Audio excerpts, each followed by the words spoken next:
যখন কাদ্রুর 1000 ডিমের থেকে নাগপুত্র জন্ম হতে থাকে তখন কাদ্রু অতি খুশি হয়ে তার বোন বিনতাকে বলেন, দেখো বিনতা, সর্বপ্রথম আমার পুত্রেরই জন্ম হয়েছে। তোমার পুত্র কি আমার পুত্রের মতো এত শক্তিশালী হবে?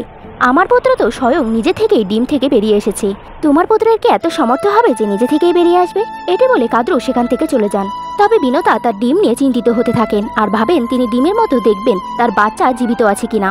যার পর অনেক বিচার করার পর বিনতা কাদ্রুর কথা এসে একটি ডিমকে ফাটিয়ে দেন। তখনই সেই ডিম থেকে এক পুত্রের জন্ম হয় যার শরীর পুরোপুরি তৈরি হয়েছিল না। তখন সেই পুত্র তার অর্ধ শরীর দেখে ক্রোধিত হয়ে বলেন, আপনি এটি কি করলেন মাতা? আপনি তো আমাকে সম্পূর্ণ বিকশিত হওয়ার সময়ও দিলেন না। আপনি আপনার ধৈর্য হারিয়ে অনেক বড় ভুল করেছেন। এবং তার মাতা বিনতাকে অভিশাপ দেন, যে দুঃখ ও অসহ্য কষ্ট নিয়ে আমি আছি ঠিক তেমনই আপনারও দাসত্ব রূপে দুঃখ ও কষ্ট সহ্য করতে হবে, কখনোই সুখে হতে পারবেন না। তখন বিনতা নিজের ভুল বুঝতে পারেন এবং তার পুত্রের কাছে ক্ষমা চান। তখন সেই পুত্র বলেন, আপনার এক পুত্র যেমন আপনাকে অভিশাপ দিয়েছে তেমনি আর এক পুত্র আপনাকে এই অভিশাপ থেকে মুক্ত করবে।